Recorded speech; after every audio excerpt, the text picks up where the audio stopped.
భారతదేశానికి అత్యంత వేగవంతంగా ఆయుధాలు సమకూర్చుకోవడం అవసరం. ఎందుకు పాకిస్తాన్‌తో అర్జెంట్‌గా యుద్ధం వచ్చేస్తా, బంగ్లాదేశ్‌తో అర్జెంట్‌గా యుద్ధం వచ్చేస్తుందని. కాదు.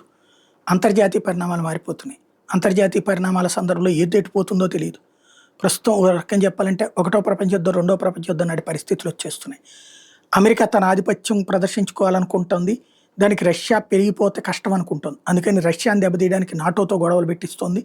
ఏకంగా ఉక్రెయిన్ అడ్డుపెట్టి ఇప్పటికే చాలా వరకు రష్యాని బలహీనపరిచింది. నాటో ద్వారా పూర్తిగా బలహీనపరచాలనుకుంటుంది. తన ఉనికికి ప్రాబ్లం వచ్చినప్పుడు రష్యా అణ్వాయుధాలు వేయడానికైనా సిద్ధపడుతుంది. అదే జరిగితే అమెరికా రష్యా మీద ప్రత్యక్ష యుద్ధానికి వెళ్లాల్సి ఉంటుంది. అట్లాగే ఇటు పక్కన చైనా వ్యవహారం అదే జరుగుతుంది. ఇజ్రాయెల్ వ్యవహారం అదే జరుగుతుంది. ఈ కూటముల్లో ఎవరు ఎట్టించి కోపం వచ్చి ఎటుకొస్తారో తెలియదు. దీన్ని అడ్డుపెట్టుకుని మధ్యలో బంగ్లాదేశ్, పాకిస్తాను మన మీద అటాక్ వచ్చినా ఆశ్చర్యపోనక్కర్లేదు. వీళ్ళు వాళ్ళతో ఫ్రెండ్షిప్ చేస్తూ మన మీదకి అటాక్ వచ్చిన ఇలాంటి సిచ్యుయేషన్లో మనం ఆయుధాలు పూర్తిగా సమకూర్చుకోవాలి. ఒక పక్కన మనకి యుద్ధ విమానాలు తగ్గినాయి, మిగ్గులు తీసేసాం, ఆ ప్లేస్లో కొత్తవి రావాలి, తేజస్సులు రాలేదు. అట్లాగే రఫెల్స్ ఆల్రెడీ ఒక టర్మ్ వచ్చినాయి, మిగతా ఇప్పుడు వచ్చేటప్పుడు 2-3 ఏళ్ళు పడుతుంది.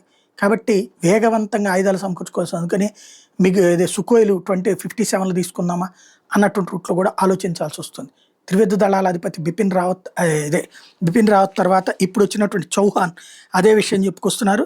అనిల్ చౌహాన్ భారీ ఎత్తున బయోలాజికల్ న్యూక్లియర్ థ్రెట్స్ రాబోతున్నాయి, భారతదేశానికి ప్రిపేర్ అవ్వాలి అన్నటువంటి హితబోధ చేస్తున్నారు.